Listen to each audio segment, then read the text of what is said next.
The question remains, will Puerto Rico ever receive statehood or independence, or would it continue on its normal path under the United States control?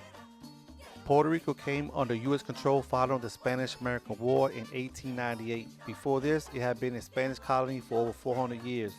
The war resulted in the Treaty of Paris, through which Spain ceded Puerto Rico, Guam, and the Philippines to the United States.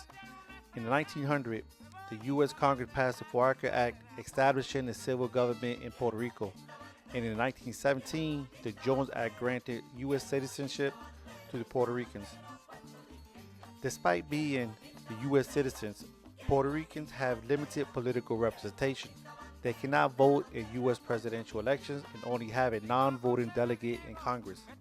In 1901, the U.S. Supreme Court ruled that residents of U.S. territories like Puerto Rico may not have all the constitutional rights.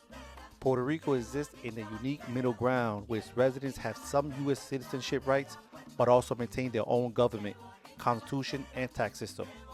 This situation is unlikely to change soon as Puerto Ricans continue to migrate to the mainland U.S., expanding the diaspora. The Supreme Court has shown no interest in overturning the insular cases, which govern the status of territories like Puerto Rico.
While some support statehood, many Puerto Ricans fear losing their unique identity and culture.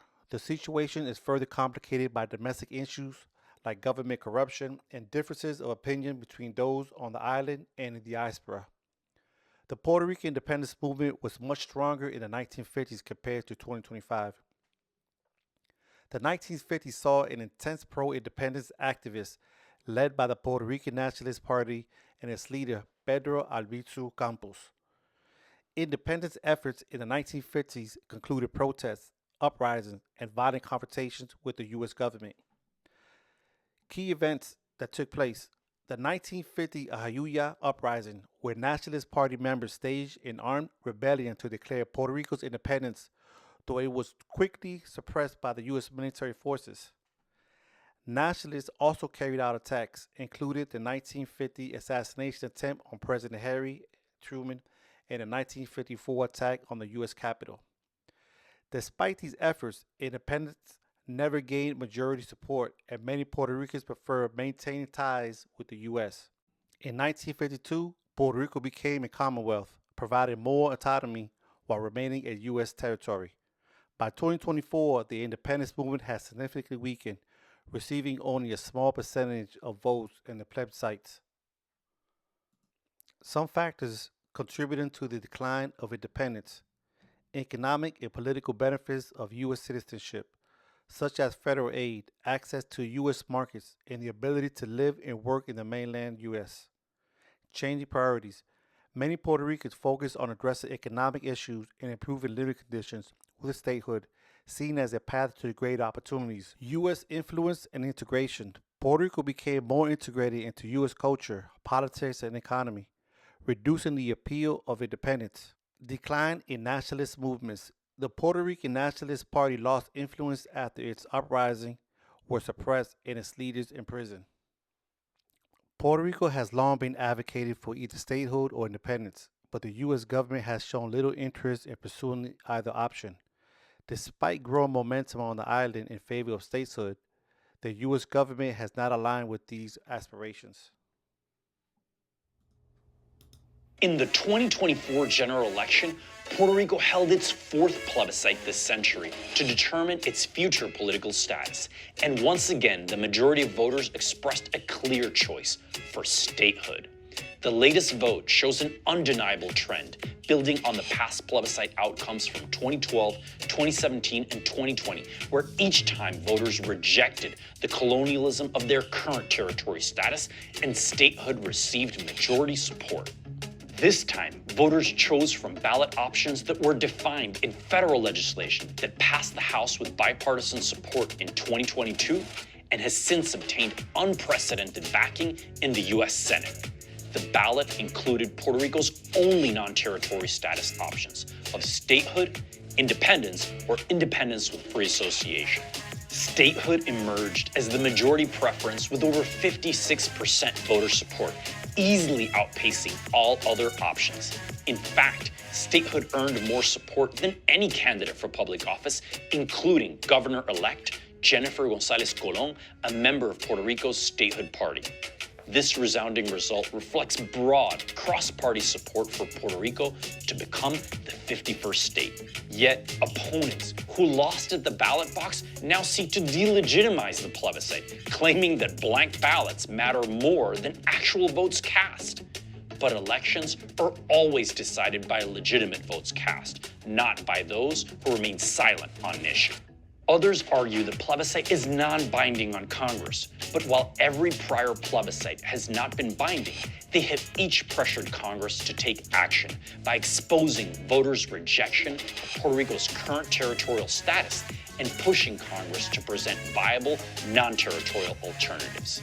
The 2024 plebiscite is a new and powerful signal. Washington, now Senate Republican leader Mitch McConnell is speaking to the press following Republicans taking back control of the Senate. He's answering some questions from the press. Let's listen. The Senate becoming Republican.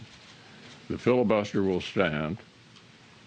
There won't be any new states admitted that give a partisan advantage to the other side.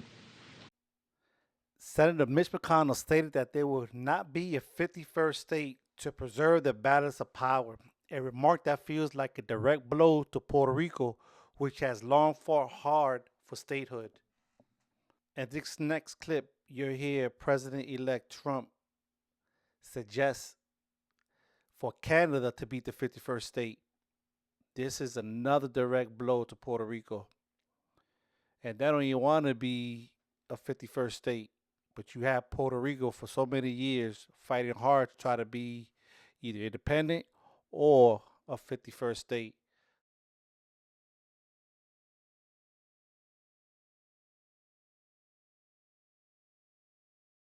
Look, I called him Governor Trudeau because they should be the 51st state, really. It would make a great state. And the people of Canada like it. They pay lower taxes. They have virtually no military. They have a very small military. They pay less than 1%. And moving to South America, Venezuelan President Nicolás Maduro says he will invade Puerto Rico to liberate it from the United States. Maduro, who took the oath for a contested third term on Friday, added he would include help from Brazilian troops for a successful invasion. He made the remarks during the closing ceremony of the International Anti-Fascist World Festival in Caracas. The independence of Puerto Rico is still pending, and we will achieve it with the forces of Brazil and the Abreu e Lima Battalion leading the way. As a supporter of a unified Latin America, I agree with the idea of solidarity among Latin American countries. However, Maduro's approach raises serious concerns. His leadership in Venezuela has been widely criticized for authoritarian practices, with many labeling him as a dictator. Under his rule, Venezuela has experienced severe economic collapse, widespread human rights violations, and significant restrictions on freedoms. While the idea of unified Latin America is noble, Nicolás Maduro is not the right person to lead this movement. His dictatorial methods undermine democratic values, and his remarks about invading Puerto Rico only further highlight why he is unfit to lead any cause for liberation or unity.